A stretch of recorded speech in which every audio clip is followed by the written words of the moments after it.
आज जो वीडियो है ना वो मशीन लर्निंग के एक छोटे से प्रोजेक्ट के से रिलेटेड है। मैं आज आप लोगों को ये बताऊंगी कि मशीन लर्निंग का प्रोजेक्ट किस तरह इम्प्लीमेंट होता है। उसमें जो मैंने पिछले जो ट्यूटोरियल में आप लोगों को स्टेप्स बताए थे उनकी रियल इम्प्लीमेंटेशन मैं आज आप लोगों को बताने जा रही हूँ।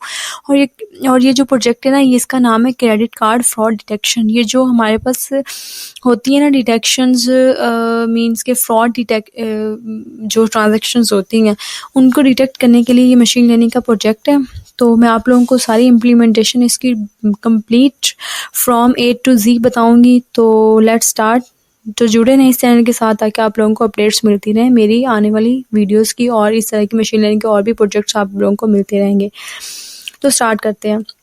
ये जो प्रोजेक्ट है ना, ये मैं इसको इम्प्लीमेंट कर रही हूँ जुपिटर लैब के ऊपर। आप लोग इसको गूगल लैब के ऊपर भी कर सकते हैं। जुपिटर लैब बेसिकली एक आईडी है डाटा साइंस और मशीन लर्निंग के टास्क के लिए और एमएल के प्रोजेक्ट्स के लिए। तो उसके अलावा जो है ना वो आप लोग डिस्ट्रीब्यूटेड प्लेटफॉर्म है उसको भी इंस्टॉल करके उसके अंदर भी जुपिटर लैब का एक जो है ना वो कह सकती हैं कि इकोसिस्टम टाइप एक हमारे पास पैकेज होता है। उसको आप without any installation, without any connection आप वहाँ से भी उसको इंस्टॉल कर सकते हैं। एनाकोंडा का ये फ़ायदा है कि आप उसको उसमें हमें और भी प्री बिल्ट इन पैकेजेस, उसके अलावा लाइब्रेरीज और हमें जो प्री बिल्ट इकोसिस्टम्स मिल जाते हैं। तो उसका ये फ़ायदा होता है डाटा साइंस और मशीन लर्निंग के लिए प्रोजेक्ट्स को बनाने के लिए बहुत हेल्पफुल होते हैं। तो ये आप लोगों की मर्ज़ी है। और बाकी जो है ना वो हम लोग ये आईडी सेट करने के बाद मींस के हम लोगों ने जुपिटर लैब को यूज़ कर रहे हैं, ठीक है। तो ये इसको हम लोगों ने सबसे पहले किया सेट करने के बाद हम लोगों ने जो फाइल है फिर हम लोगों ने डाटा सेट लेना है। इसका फ्रॉड डिटेक्शन का डाटा सेट जो है हम लोगों ने गैगल से लिया है। तो वो भी मैं आप लोगों को नीचे जो है ना वो डाटा सेट का लिंक दे देती हूँ कि मैंने कहाँ से डाटा सेट लिया है, ठीक है। तो जो सबसे पहले आप देख सकते हैं कि मैंने लाइब्रेरी इंपोर्ट किया है। लाइब्रेरीज को इंपोर्ट करने का तरीका कार ये है कि ये कुछ जो सबसे पहले लाइब्रेरी इंपोर्ट किया ना वो मैंने पांडास की है। पांडास एज पीडी इसका एलियस यूज़ किया है मैंने। पांडास जो लाइब्रेरी होती है ना वो डाटा मैनिपुलेशन के लिए होती है, फिर डाटा एनालिसिस के लिए होती है। डाटा के साथ जो भी हम लोगों ने मैनिपुलेशंस करनी होती है, डाटा के साथ काम करना होता है, डाटा फ्रेम्स के साथ काम करना होता है, उसके लिए हम लोग इस लाइब्रेरी को इंपोर्ट करते हैं। जो सेकंड वन है वो हमारे पास है नमपाई। वो हमारे पास ये होती है कि अगर हमने न्यूमेरिकल कंप्यूटेशंस करनी है तो मैथमेटिकल कंप्यूटेशंस करनी है तो उसके लिए हम लोग इस लाइब्रेरी को इंपोर्ट करते हैं। जो हमारे पास तीसरी है वो है मैटप्लॉटलिब। जो ये है हम जो ग्राफ प्लॉट करते हैं उसके लिए हेल्पफुल होती है। जो अगली जो आप लोगों को एस के लर्न की मॉडल सिलेक्शन ट्रेन स्पीच सारी लाइब्रेरीज में नज़र आ रही होती हैं, वो है बेसिकली हमारे मॉडल से रिलेटेड। हम लोग जो मॉडल सिलेक्ट करेंगे उसको स्प्लिट करेंगे, उसकी एक्यूरेसी कैलकुलेट करेंगे, उसके अलावा जो है ना उसकी इनकोडिंग करेंगे। तो ये सारी जो लाइब्रेरीज है ना एस के लर्न बेसिकली एक लाइब्रेरी है। उसके अंदर जो बाकी फंक्शंस है ना वो हम लोग यूज़ कर रहे हैं। जैसे कि S K learn model selection import train test split है, ये स्प्लिशन के काम आता है। अगला डिसीजन ट्री क्लासीफायर हम लोगों ने यूज़ करना है, उसको इंपोर्ट कर रहा है। एक एक्यूरेसी स्कोर क्लासिफिकेशन कैलकुलेट करनी है उसको इंपोर्ट कर रहा है।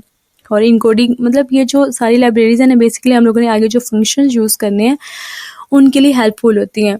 और फिर जो है ना लाइब्रेरीज इंपोर्ट हो गई। लाइब्रेरीज इंपोर्ट होने के बाद जो अगला काम है वो है कि हम लोगों ने अपने डाटा सेट को एक्सेस करना है, डाटा सेट को रीड करना है, उसको उसका डाटा फ्रेम बनाना है, उसको अपने इन्वायरमेंट में लेके आना है। तो डाटा सेट का लिंक मैंने आप लोगों को दे दिया। कहाँ से मैंने लिया? कैगल से। आप लोग साथ साथ इसको फॉलो करते जाएं और इम्प्लीमेंट करते जाएं जिस तरह मैंने किया है। तो अपना जो है वो प्रोजेक्ट हो जाएगा, मिनी प्रोजेक्ट। तो वो बहुत हेल्पफुल होगा आप लोगों के लिए, आप लोगों की प्रोफाइल के लिए, लिंक्डइन प्रोफाइल के लिए, आप लोगों की सीवी के लिए, आप लोगों का वैसे know and how machine learning किस तरह काम करती है वो भी आप लोगों को आइडिया हो जाएगा।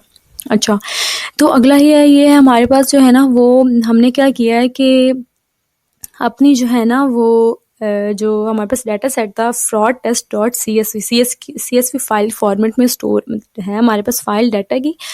उसको हम लोगों ने क्या किया, उसको हम लोगों ने जो है ना वो रीड करके उसको रीड करने के बाद डाटा फ्रेम की फॉर्म में उसको स्टोर करवा दिया DF नाम के वेरिएबल में, ठीक है।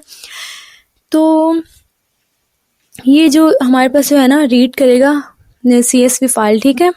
तो उसके अलावा जो उसका कंटेंट होगा ना CSV फाइल का, उसको जो है ना वो लोड करेगा हमारा जो मतलब कि जो पांडास की ये दो आप लोगों ने PD ये पांडास का एलियास यूज़ किया है।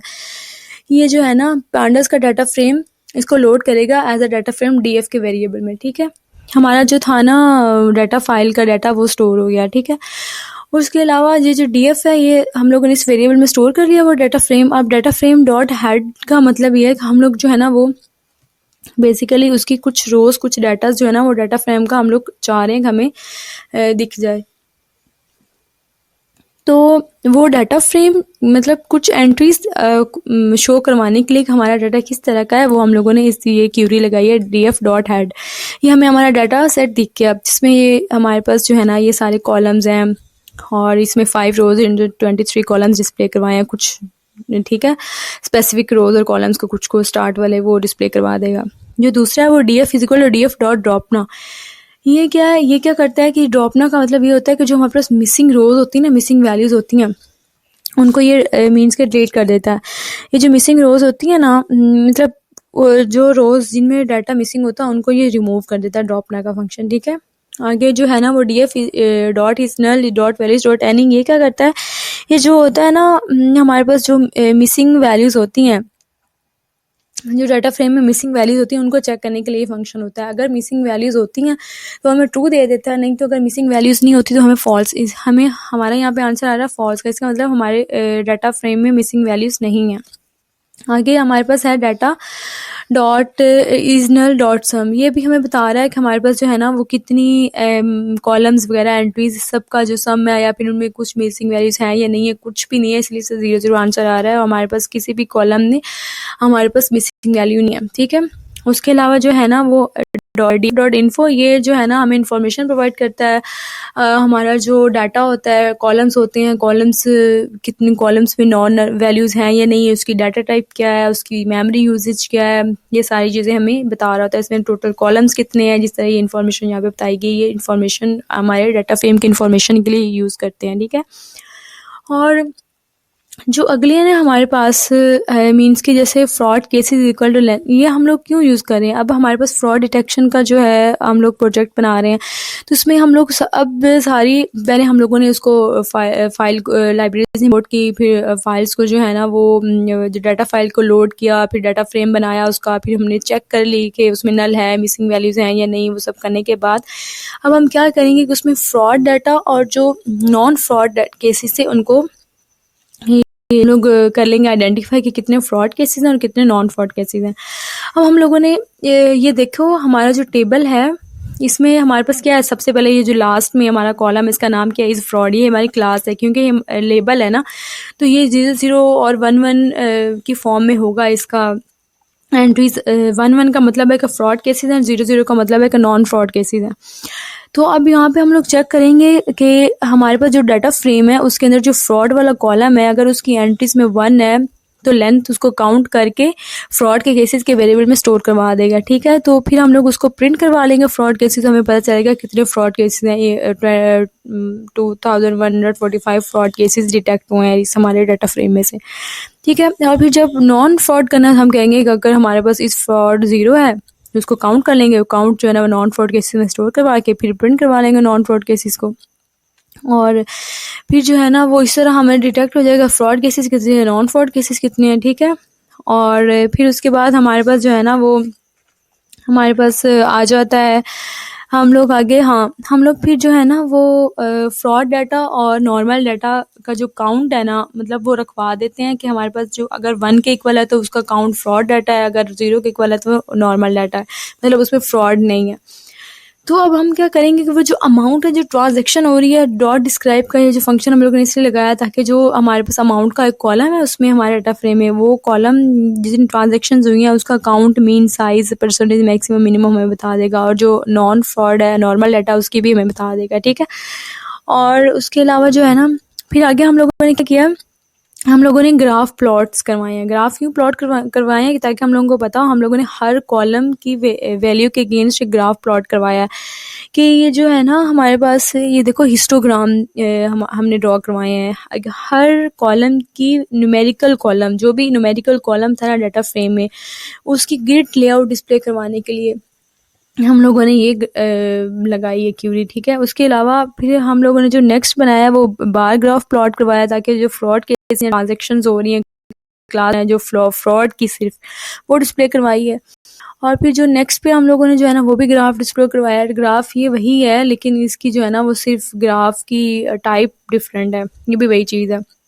और फिर जो है ना हम लोगों ने जो हमारे पास फ्रॉड डाटा था, फिर हमारे पास जो नॉन फ्रॉड नॉर्मल ट्रांजैक्शन थी जो जेन्युइन थी उसका ग्राफ प्लॉट करवाया है। ठीक है, अब ग्राफ से भी ये हमें दिख सकता है कि हमारे पास कितनी अमाउंट्स हैं जो कि फ्रॉड में आ रही हैं और कितनी अमाउंट्स हैं जो कि नॉन फ्रॉड में नॉर्मल डाटा में आ रही हैं।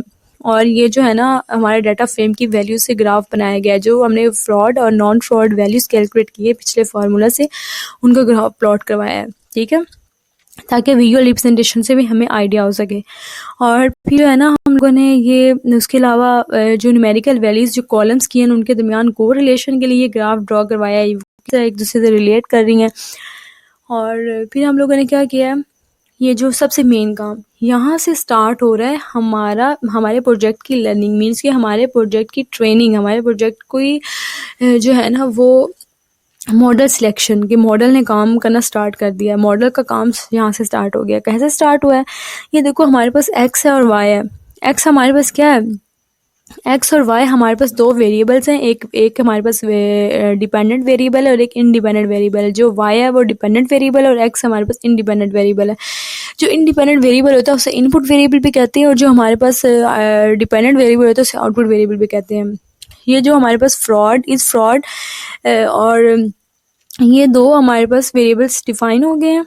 और वो जो हमारे पास क्लास थी इस फ्रॉड की वो लेबल हो गया, एक एक्स एक्सिस पे वाई एक्सिस पे, और ताकि हम लोग जो है ना वो स्प्लिट कर सकें। ठीक है, अपने डाटा को, इसलिए ये दो वेरिएबल्स हमारे पास आ गए हैं। और अगला हमारे पास है, सबसे पहले ये स्प्लिशन हो गई, मतलब हमारे पास वेरिएबल्स डिपेंडेंट और इंडिपेंडेंट भी हमारे पास जो है ना वो हम लोगों ने सेपरेट कर लिए।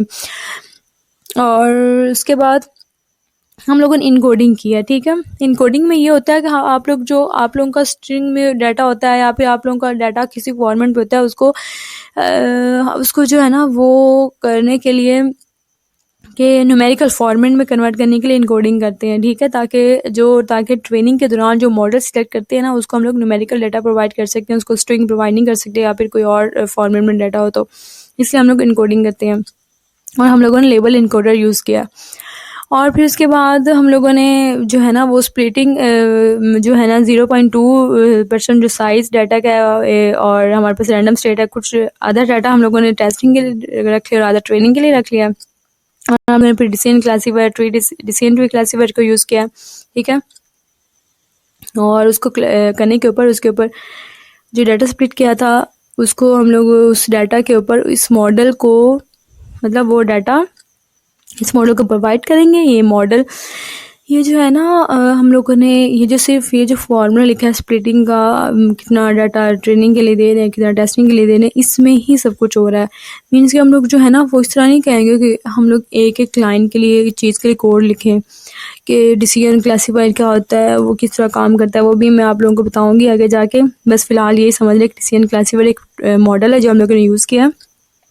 ये जो है ना सुपरवाइज लर्निंग का ही है मॉडल है, तो इसको हम लोगों ने यूज़ किया। इसके अंदर टेस्टिंग आधा डाटा हम लोगों ने टेस्टिंग के लिए रख लिया, स्प्लिट कर दिया ना डाटा को ट्रेनिंग और टेस्टिंग के लिए। इसमें टेस्टिंग करने के बाद ये देखो हम लोगों ने प्रेडिक्शन की और फिर एक्यूरेसी कैलकुलेट कर ली और एक्यूरेसी हमारी अल्हम्दुलिल्लाह बहुत अच्छी आ रही है। ठीक है, और एक्यूरेसी हमारी बहुत अच्छी आ रही है। और फिर हम लोगों ने क्या किया, हम लोगों ने कन्फ्यूजन मैट्रिक्स और क्लासिफिकेशन रिपोर्ट भी देख ली, वो भी हम अच्छी आ रही है। मीन्स ये क्लासिफिकेशन और ये जो हमारे पास होती है ना कन्फ्यूजन मैट्रिक्स जो होती है हमारे पास true positive, true negative, false positive, false negative की वैल्यूज़ की मैट्रिक्स होती है। ठीक है, तो ये बाद में अगर आप लोगों को कुछ कन्फ्यूजन हो रही है मैं आप लोगों को बाद में क्लियर कर दूँगी। और आई होप कि आप लोगों को समझ आ गया होगा फ्रॉड डिटेक्शन, आप लोग इसको इम्प्लीमेंट करें। और मैं आप लोगों को अपनी गिटहब की रिपोजिटरी का लिंक भी दे दूँगी, वहाँ पे एक कोड भी पड़ा होगा और आप लोग खुद करें इसको। अगर कुछ समझ नहीं आ रही तो आप लोग कमेंट बॉक्स में पूछ सकते हैं। और मैं और भी आप लोगों के लिए इस तरह के प्रोजेक्ट्स लाऊंगी और डिटेल में, और होप्स हो कि आप लोग इसको करोगे। आप लोगों की जो है ना वो प्रोफाइल में बहुत अच्छा इम्पैक्ट पड़ेगा इस प्रोजेक्ट का। और मेरे चैनल को सब्सक्राइब करें ताकि आप लोगों को अपडेट्स मिलती रहें।